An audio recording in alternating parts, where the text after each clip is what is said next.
हम सबकी जिंदगी में एक ना एक पर्सन ऐसा जरूर होता है जिसकी बस एक झलक पाने के लिए ही हम कुछ भी गवा सकते हैं, पर जिंदगी में चीजें वैसे काम नहीं करती जैसा हम चाहते हैं। तो इस कहानी की शुरुआत होती है एक सिंपल क्वेश्चन के साथ। ねえ、将来について考えたことある？ फिर हमें दिखाया जाता है लीमो को। वो बोलता है कि ये क्वेश्चन किसी ने मुझसे सालों पहले पूछा था और ये बात इतनी पुरानी है कि मुझे तो याद भी नहीं कि मैंने क्या जवाब दिया था। पर तभी पीछे से उसका दोस्त पान आता है और वो बोलता है कि तुम अचानक से शिफ्ट क्यों कर रहे हो और क्या तुम इतना रेंट अफोर्ड भी कर पाओगे, क्योंकि तुम्हारी 2 साल पहले ही जॉब लगी है। फिर हमें कुछ दिनों पहले का सीन दिखाया जाता है। लीमो अपने बॉस को एक आइडिया प्रेजेंट करता है। दरअसल उसका आइडिया था शिकुमेन में एक मोटेल बनाने का, पर शिकुमेन एक रूरल एरिया था। तो उसका बॉस भड़क जाता है कि तुम्हें हमारी इमेज की कोई परवाह भी है या नहीं, हम बस अर्बन एरिया में काम करते हैं और जो तुम्हारे ये मॉडल का डिजाइन है ये सदियों साल पुराना है। तो उसका बॉस वो मॉडल वहाँ से फेंक देता है। अगर लॉजिकली देखा जाए तो उसका बॉस गलत भी नहीं था। आखिर ये इतने पुराना टाइप का मॉडल बनाना क्यों चाहता है और रूरल एरिया में ही क्यों। और इसी के चलते उसकी अपनी मॉम से भी लड़ाई हो जाती है। बस उसकी मॉम इतना ही बोलती है कि सर्दियां आने वाली है तो गर्म कपड़े पहन लो।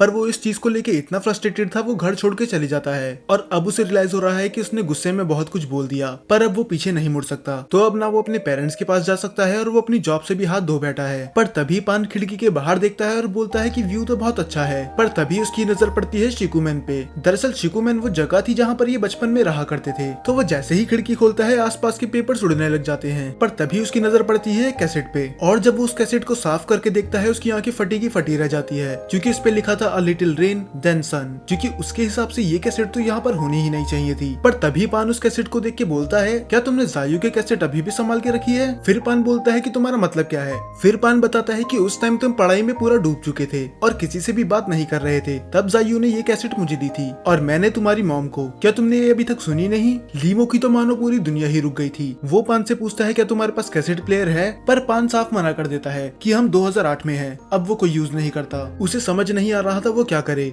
उसे कुछ भी करके जायू का आखिरी मैसेज सुनना था, पर इस टाइम पे आखिर कैसेट प्लेयर कौन ही यूज करता होगा सिवाय एक के। तभी उसकी नजर पड़ती है शिकुमेन पे, जहाँ पर आज भी उसकी दादी रहती है। तो वो भागते हुए वहाँ से जाता है और वो पान को कुछ बोलता भी नहीं, क्योंकि आखिरी बार उसकी आवाज सुनने के लिए वो कुछ भी गवा सकता है और वो जानना चाहता था कि आखिर उसने उसे आखिरी मैसेज क्या दिया था। फिर कहानी जाती है पास्ट में। ये साल था 1999। ये तीनों ही स्कूल से भागते हुए आ रहे थे, क्योंकि उस टाइम पे कैसेट्स प्लेयर नए आए थे। तो ये तीनों घंटे बैठ के गाने सुनते थे और तीनों ही अपने अलग अलग कैसेट्स लाते थे। और जायू उनकी दोस्त कम उनके परिवार के मेंबर जैसी ज्यादा थी। वो उसके दादा के बारे में परवाह करती थी और उसकी मॉम के बारे में भी, और वो भी उसे अपनी बेटी की तरह ही ट्रीट करते थे। फिर हमें दिखाया जाता है कि लीमो और पान लड़ाई करने लग जाते हैं। लीमो बोलता है कि हम सबसे पहले वो कैसेट सुनेंगे जो जायू लाई है, पर पान साफ मना कर देता है। वो बोलता है कि लेडीज फर्स्ट वाला रूल यहाँ नहीं चलता और वो अपनी कैसेट उस प्लेयर में डाल देता है। लीमो कुछ बोलने वाला होता ही है, पर तभी जायू उसके मुंह में कुकी ठूस देती है और बोलती है कि हर पर लड़ना जरूरी है, क्या हम शांति से गाने नहीं सुन सकते? पर तभी पान बोलता है कि प्लीज मुझे भी वैसे खिलाओ ना जैसे तुमने उसे खिलाया, पर वो उसे इग्नोर करके खुद ही खाने लग जाती है। पर तभी पान बोलता है कि मुझे पता ही था कि तुम बस उसे ही पसंद करती हो,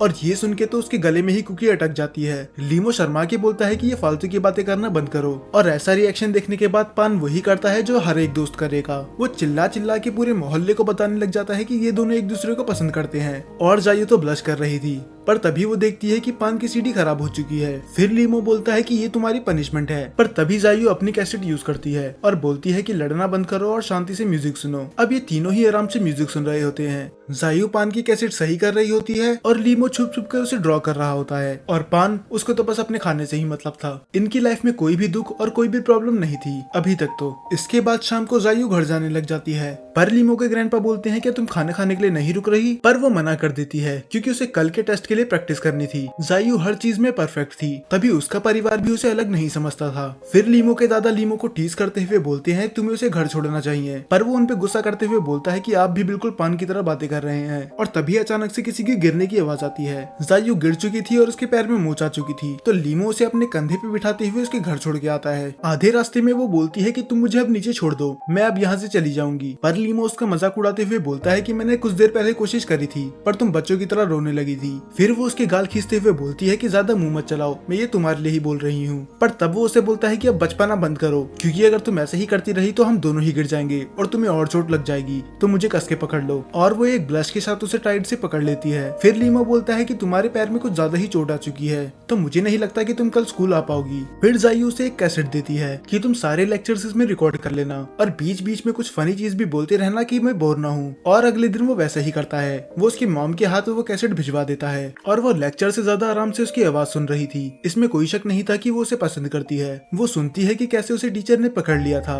और पूरी क्लास के सामने उसे गाना गाने के लिए बोल दिया, और जायू मानो उस पल में खो ही गई थी। फिर कुछ दिनों बाद उसका पैर ठीक हो जाता है और वो स्कूल वापस आती है। वो उसे कैसेट वापस करती तो है, पर वो बोलती है कि मैंने इसमें कुछ तुम्हारे लिए रिकॉर्ड करा है, तो तुम घर जाके सुन लेना। तो वो घर जाते ही वो कैसेट सुनता है और उसका पहला क्वेश्चन होता है, ねえ将来について考えたことある ये वही क्वेश्चन है जो स्टार्टिंग में उसके दिमाग में चल रहा था। क्या तुमने कभी अपने फ्यूचर के बारे में सोचा है? और इसका जवाब वो देता है कि मैं एक मॉडल बनाना चाहता हूँ जिसके फर्स्ट फ्लोर पे पान रहेगा, सेकंड पे मैं और थर्ड पे तुम, और हम पूरे दिन भर म्यूजिक सुनते रहेंगे, चाहे हम कितने बड़े भी क्यों ना हो जाएं। पर हम जानते हैं कि ऐसा कुछ नहीं हुआ, और यही रीजन था कि वो शिकुमैन में वो मॉडल बनाना चाहता था। और एक और चीज, हो सकता है कई लोगों को ये समझ में ना आए कि ये कम्युनिकेट कर कैसे रहे हैं। दरअसल जाइयो अपनी बातें टेप में रिकॉर्ड करती है और वो स्कूल में उसे दे देती है, और फिर घर जाके वो उन्हें सुनता है। और यही सेम चीज लीमो भी रिपीट करता है। वो अपना रिप्लाई उसमें रिकॉर्ड करता है और अगले दिन स्कूल जाके उसे वो दे देता है, ताकि वो रात को घर पे जाके वो मैसेज सुन सके। क्योंकि उस टाइम पे इंस्टाग्राम और व्हाट्सएप नहीं था, तो उन्हें मैसेज के लिए एक दिन वेट करना पड़ता था।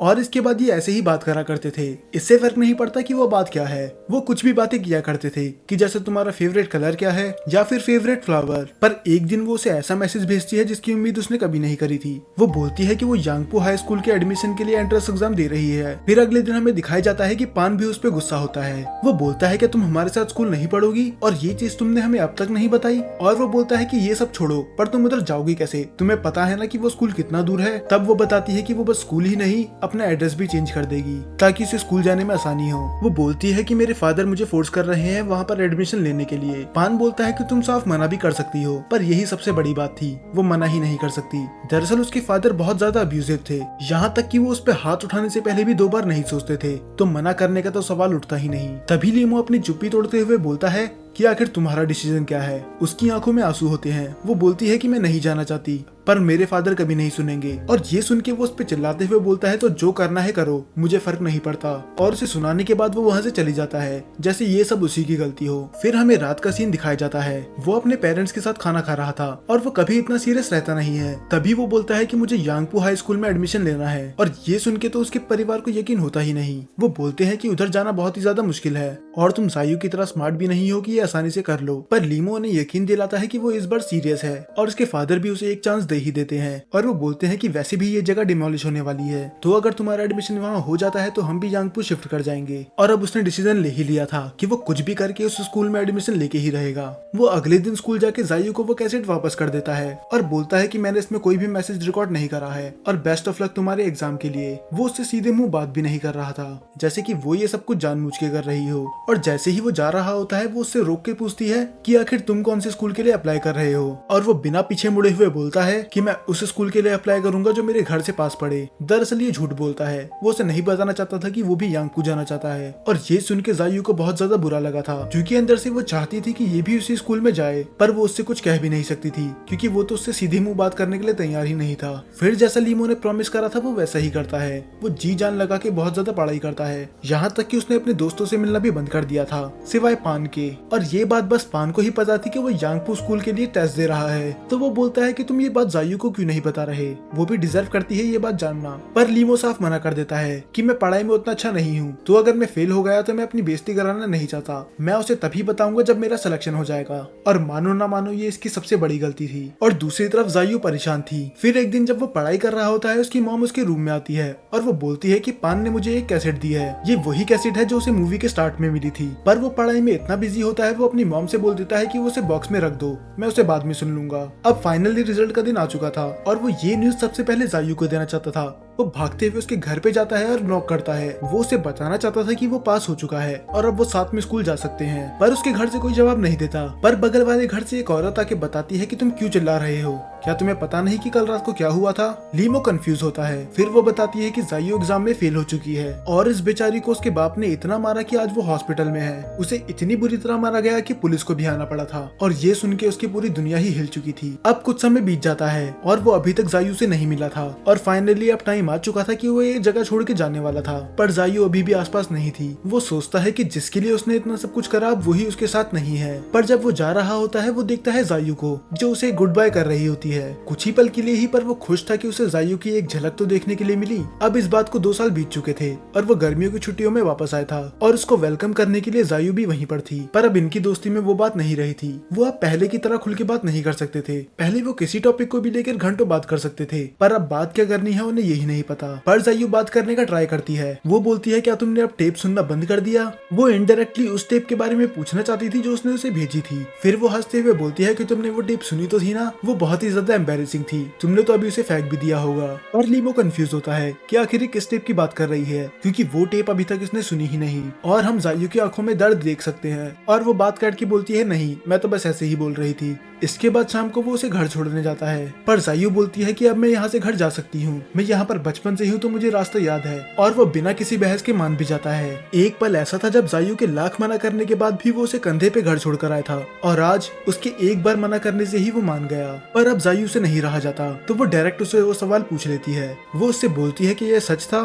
क्या उस स्कूल में एडमिशन तुमने मेरी वजह से लिया था? पर वो साफ मना कर देता है। वो बोलता है कि मुझे बस अपने पेरेंट्स को प्रूव करना था, इससे तुम्हारा कोई लेना देना नहीं है। सच में ये सीन देख के तो मुझे भी इस पे बहुत गुस्सा आया था। फिर वो बोलता है कि तुम्हें ऐसा क्यों लगा ये मैंने तुम्हारे लिए किया है। तब वो अपने दर्द को छुपाने के लिए एक स्माइल करती है और वो बोलती है कि ये बात मुझे पान ने कही थी। तब लीमो बोलता है कि तुम्हें उसकी बात पे यकीन हो भी गया, तुम जानती हो ना कि वो बेवकूफ है और कुछ भी बोलते रहता है। फिर जायू बोलती है कि हाँ मुझे लगा ही था, और वो बोलती है कि अब मुझे घर जाना चाहिए। और ये दोनों ही अपोजिट डायरेक्शन में चले जाते हैं और दोनों में से कोई भी पीछे मुड़ के नहीं देखता। सच में हालात बहुत ज्यादा बदल चुके थे। फिर हमें कुछ दिन बाद का सीन दिखाया जाता है। लीमो और पान ट्रैफिक में फंसे हुए थे और पान बोलता है कि मुझे नहीं लगता कि हम एयरपोर्ट पहुंच सकते हैं। दरअसल जायू स्टडीज के लिए अमेरिका जा रही थी। तब पान बोलता है कि उसने ये बात हमसे छुपा के रखी कि वो अमेरिका जाने वाली है, और मुझे तो लगा कि हम दोस्त थे। और उस दिन के बाद से वो उससे कभी नहीं मिले। और अब कहानी फिर से प्रेजेंट में आती है। वो अपने दादी के घर पहुंच चुका था और अब उसे कैसेट प्लेयर भी मिल चुका था। फिर हमें वो टेप सुनाई जाती है। स्टार्टिंग में हमें वो बातें सुनाई जाती है जो पहले हो चुकी है। वो उससे नाराज होती है और वो बोलती है कि अगर तुमने फिर से बास्केटबॉल खेला तो मैं तुम्हारी मॉम को बता दूंगी, देखा ना कि किस तरह तुम्हारे पैर पे चोट लग चुकी थी। इस पे लीमो बोलता है कि चाहे इसमें खतरा हो या ना हो, मैं वही करने चाहता हूँ जो मेरा मन चाहे, एक सनफ्लावर की तरह जो बस सूरज की तरफ ही उगता है। मैं बस जिंदगी में ग्रो करना चाहता हूँ और वैसे ही जीना चाहता हूँ जैसे मैं चाहूँ। फिर इसके बाद नेक्स्ट रिकॉर्डिंग प्ले होती है और वो बोलती है कि मैंने भी इसके बारे में ध्यान से सोचा, मैं भी सनफ्लावर की तरह ग्रो करना चाहती हूँ और मैं नहीं चाहती कि मेरी जिंदगी में कुछ रिग्रेट हो। तो मैंने फैसला कर लिया है कि मैं यांगपो हाई स्कूल नहीं जाऊंगी, क्योंकि मुझे अपनी जिंदगी तुम्हारे साथ बितानी है। दरअसल अब तक तो आपको समझ में आ ही गया होगा, जायू जानबूझ के फेल हुई थी ताकि वो लीमो के साथ रह सके। और ये सुनने के बाद लीमो अपने आंसू रोक नहीं पाता। वो अपने आप को कोसने के अलावा और कुछ कर भी नहीं सकता था। उसके मन में बस रिग्रेट ही था कि काश उस दिन उसने ये टेप सुन ली होती तो आज वो दोनों साथ में होते। जायू को अपनी पूरी जिंदगी बस यही लगता रहा कि उसने वो टेप सुन ली है, और वो उसे रिप्लाई इसलिए नहीं कर रहा क्योंकि वो उसे पसंद नहीं करता। लीमो को अब एहसास हुआ कि उसने क्या खो दिया। अब ना ही उसके पास जायू का नंबर है, ना ही एड्रेस, और उसे ये भी नहीं पता कि वो अपनी लाइफ में मूव ऑन कर भी चुकी है या नहीं। अब पूरी जिंदगी वो रिग्रेट के अलावा और कुछ कर भी नहीं सकता। फिर हमें एक टाइम स्किप दिखाया जाता है जहाँ पर उसकी ग्रैंडमा का घर था वो डिमोलिश होकर अब उसने एक मोटेल बना लिया है, वही मोटेल जिसकी उसने बचपन में बात करी थी। और इसको चलाने में पान भी उसकी मदद करता है। और तभी उसके मोटेल में एक यंग लेडी आती है और उसे देखने के बाद वो अपनी जगह पे ही रुक गया था, क्योंकि ये लेडी कोई और नहीं जायू थी। तो फाइनली तीनों को अपनी हैप्पी एंडिंग मिल ही गई और अब वो उस मोटेल में रह सकते हैं जैसे उन्होंने बचपन में प्लान करा था। इस मूवी का नाम है फ्लेवर्स ऑफ यूथ और ये मूवी 3 स्टोरीज में डिवाइडेड है, पर वो बाकी 2 स्टोरीज पर्सनली मुझे इतनी पसंद नहीं आई और शायद इस मूवी की रेटिंग गिरने का कारण भी वही था। पर अगर आपको वो फिर भी देखनी है तो वो आप नेटफ्लिक्स पे जाके देख सकते हैं।